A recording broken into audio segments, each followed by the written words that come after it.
अभी तो मैं वीडियो देख ही रहा हूँ ना, घरों में घुस घुस के नमाज़ पढ़ने से रोका जा रहा है, घरों में घुस घुस के मारा जा रहा है, क्योंकि फ़ोन कॉल डिटेल्स जब निकाली जाएंगी किस किस से यति नरसिंहा नंद ने बात की, उससे तो सब पता लग जाएगा ना कौन कौन कहाँ कहाँ बैठा है। एक ही केस मेरे पास आया था, उसी में मैंने इलाज कर दिया। अगर कोई आ गया मेरे पास ये यतिनंद जी का केस, तो ये उम्र कैद के लिए जाएंगे, ये मैं गारंटी कर रहा हूँ। ये इनको एनआईए बचा ना पाएगी, हम उन्हें जेल भिजवाएंगे, छोड़ेंगे नहीं। बीजेपी द्वारा संचालित एक टेररिस्ट गैंग है, आतंकवादियों का एक गैंग है जो, और गैंग में क्यों कह रहा हूँ, क्योंकि ये एक जैसी बातें अलग अलग टाइम पे अलग अलग जगहों से पूरे देश से करते हैं, बिल्कुल एक जैसी बातें। तो गैंग की जो अनलॉफुल एक्टिविटीज़ हैं, ये गैंग के तौर पे काम कर रहे हैं। ये एक आतंकवादी गैंग है जिसकी प्रोटेक्शन, जिसको इंटेलेक्चुअल इनपुट, जिसको इशारा और जिसकी हिफाजत आरएसएस करती है, बीजेपी करती है। इसमें किसी को कोई शक और शुबे की गुंजाइश नहीं होनी चाहिए, क्योंकि यति नरसिंहानंद जी के एक बहुत अच्छे मित्र थे, वो आजकल वो त्यागी बनने की चेष्टा कर रहे हैं। मैं उनका नाम नहीं लेता हूं कभी भी, क्योंकि वो अच्छी बात नहीं है, उनका नाम ही मैं नहीं लेता हूं इसलिए। लेकिन कुछ क्लाइंट्स हमारे पास आए उत्तराखंड से, हमने कानूनी और संवैधानिक तौर से उनका ऐसा अच्छा इलाज किया कि आज क्या उनके मुंह से एक शब्द सुन पाते हो सिवाय रोने के अलावा। तो भारत के संविधान और कानून में ताकत है, लेकिन कमी क्या है, लोगों में उनके खिलाफ कानूनी एक्शन लेने की जो तरीके हैं उनके, वो ठीक नहीं है। या बहुत सारे लोगों की मंशा ये नहीं होती कि उसको उस चीज़ को रोका जाए, बल्कि अपनी नेम और फेम के लिए काम करते हैं। आप में से कितने लोगों को पता है कि त्यागी जी की आवाज़ जो है हमने सुप्रीम कोर्ट से बंद कराई है? नहीं पता ना, क्योंकि हम पब्लिसिटी के लिए काम नहीं कर रहे हैं, हम काम के लिए काम करते हैं। तो काम के लिए काम करने वालों की ज़रूरत है।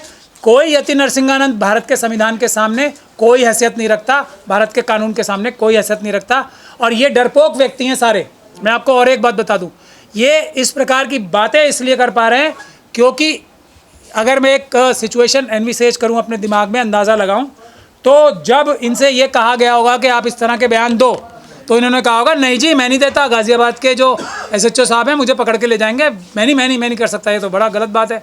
तो इन्होंने कहा होगा पहले मेरी बात कराओ गाज़ियाबाद पुलिस से, पहले मेरी बात कराओ यूपी की एसटीएफ से, पहले मेरी बात कराओ दिल्ली स्पेशल सेल से, क्योंकि वो भी हर जगह चली जाती है, फिर मेरी बात कराओ एनआईए से। जब ये सभी अधिकारी, इन सभी संस्थानों के अधिकारी मुझे ये गारंटी दे देंगे कि वो मुझे अरेस्ट नहीं करेंगे, तब मैं ऐसी कोई बेकार की बात बोलूँगा। ये है इसका सबूत। और इसके अलावा इनकी हिम्मत नहीं है, मैं इनको जानता हूँ, इनके साथी को भी जानता हूँ मैं, इनकी इतनी सी हिम्मत नहीं है जो ये चूं भी कर जाएं इस प्रकार की भारत के संविधान और कानून के खिलाफ, जब तक इनको पूरी तरीके से हौसला ना दिया गया हो आरएसएस और बीजेपी के द्वारा। सर कहा जाता मुसलमान डरा हुआ है।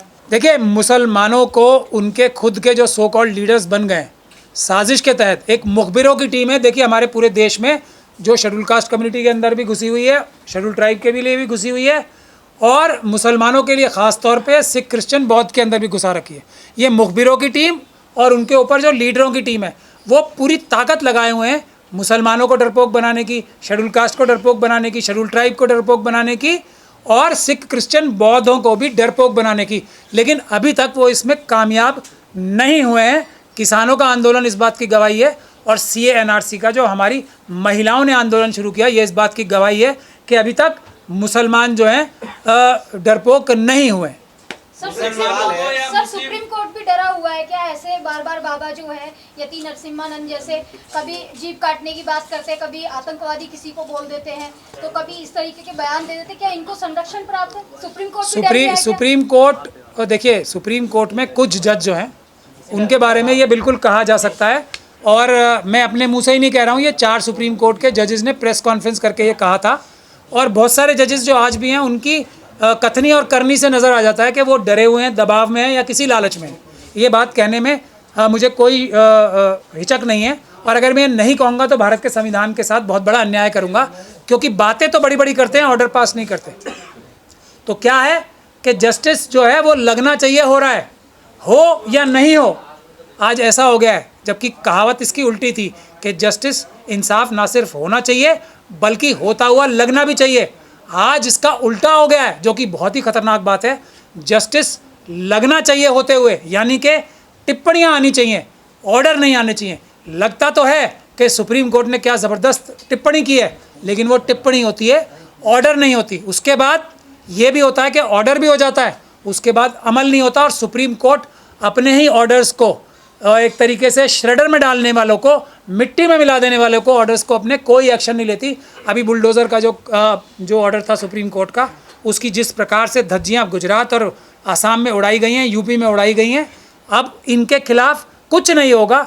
इससे साफ जाहिर होता है कुछ जजेस जो हैं सुप्रीम कोर्ट के भी और दूसरे जजेस भी डरे हुए हैं, लालच में है। ये बात मुस्लिम या मुस्लिम तंजीमें क्या करें, क्योंकि अगर सड़क पर उतरते हैं तो घर बुलडोज हो जाता है, तो ऐसे में उनके लिए क्या रास्ता है कि वो इस तरह के भड़काऊ बयान देने वालों पर वो कार्रवाई करवा सके? देखिए, अगर सड़क पे नहीं उतरेंगे तो गारंटी है कोई बुलडोज़र नहीं आएगा, तो बिल्कुल ना उतरें।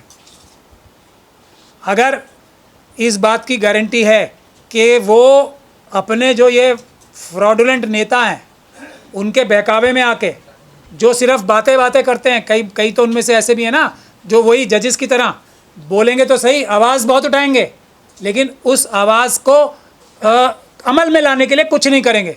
वही सुप्रीम कोर्ट वाली बात हो गई कि टिप्पणियाँ तो बहुत अच्छी हैं, क्या बात कही है, ताली, लेकिन अमल ज़ीरो। तो अगर ऐसा लगता है आपको तो इन नेताओं की बातों में आके आप बुज़दिल बन जाइए, घरों में दुपक के बैठ जाइए। अभी तो मैं वीडियो देख ही रहा हूँ ना, घरों में घुस के नमाज़ पढ़ने से रोका जा रहा है, घरों में घुस के मारा जा रहा है, जैसे शेड्यूल कास्ट कम्युनिटी के लोगों को मारा जाता है। अभी एक फैमिली को अमेठी में पूरी फैमिली को क्यों मार दिया? क्योंकि एक महिला को छेड़ा गया एक व्यक्ति द्वारा, उसने शिकायत की, उससे बोला गया हम तुझे मार देंगे सिर्फ मुसलमानों के साथ। ये नहीं हो रहा है, मैं बार बार इस बात को बोलता हूँ। शेड्यूल कास्ट और शेड्यूल ट्राइब के साथ आज भी मुसलमानों से ज़्यादा हो रहा है। तो सलूशन, सड़कों पे आना पड़ेगा, पीसफुल प्रोटेस्ट करना पड़ेगा, तब बुलडोज़र कम चलेंगे, तब बुलडोज़र रुकेंगे, और आना पड़ेगा सारे मजलूमों को एक साथ होके, SC ST और जो मुस्लिम सिख क्रिश्चियन बौद्ध और OBCs को साथ मिलके आना पड़ेगा। यह है सोल्यूशन। कथनी और करनी में फ़र्क के लिए RSS जाना जाता है, नहीं जाना जाता, धोखाधड़ी के लिए जाना जाता है। मुस्लिम राष्ट्रीय मंच की आप पहली दर्जनों में बयान आपको दिखा सकता हूं जो इसी प्रकार के थे किसी ना किसी फॉर्म में। अब एक और तरीका होता है, ये हम जैसे लोग जो है ना, जो असली एक्शन करेंगे, जैसे त्यागी का इलाज किया हमने, कानूनी इलाज, उस इलाज को कमज़ोर करने के लिए हल्की धाराओं में FIR कराएगी मुस्लिम राष्ट्रीय मंच, ताकि यति नरसिंहानंद से जो वादे हुए हैं कि हम तुम्हारा कुछ नहीं बिगड़ने देंगे, ये सबसे पुलिस वालों से बात करा रहे हैं, जो मैं अंदाज़ा लगा रहा हूँ और जो बिल्कुल सटीक अंदाज़ा लगता है मुझे, वो पूरा हो सके। देखो, हमने तुम्हारे खिलाफ ये छोटी छोटी धाराओं में करा दी ना, कुछ नहीं होगा, तुम करते रहो। ये वो काम कर रहे हैं, इसके धोखे में नहीं आना है। मतलब बचाने की कोशिश, ये पूरी तरीके से बचाने की कोशिश है, बिल्कुल 100% बचाने की कोशिश है। और जो हम लोग काम करेंगे, हम धारा 120 जो थी पहले, जो कॉन्स्पिरेसी की धारा थी, साजिश की धारा थी, उसमें तो ये सब बड़े बड़े नेता नपेंगे ना इसमें, क्योंकि फ़ोन कॉल डिटेल्स जब निकाली जाएंगी किस किस से यति नरसिंहा जिन नंद ने बात की, उससे तो सब पता लग जाएगा ना कौन कौन कहाँ बैठा है। तो इसीलिए ये सब लोग इसको बचाने की काम करेंगे। मैं तो उनके फॉलो मैंने किया, 4 साल तक फॉलो किया, उन्होंने हर बार मुझे धोखा दिया। किसने? जो तंजीमों की बात कर रहे हो आप, तंजीमों के लीडरों ने, तंजीमों ने नहीं, जिनको मैं चोर कहता हूँ, वही आज भी वही कहलवाना है तो कहलवा लो, लेकिन कोई उसका फ़ायदा नहीं है, अब सबको पता लग चुका है। मदनी जी को कहते हैं। हाँ, तो वो अब सबको पता लग गया ना, अब तो सब कह रहे हैं, पहले मैं ही कह रहा था, खैर वो इशू नहीं है। तो मैंने उनको बहुत दिन तक बर्दाश्त किया, मैंने उनकी बहुत दिन तक बात मानी। जब मुझे 100 नहीं 100% से भी ज़्यादा यकीन हो गया कि ये RSS और BJP के एजेंट ही हैं और ये वही काम कर रहे हैं जो राष्ट्रीय मुस्लिम मंच करती है, तब मैंने उनको एक्सपोज करना शुरू किया है। आज भी वही बात है, अगर इन लीडरों की बात मानोगे आप धोखा खाओगे।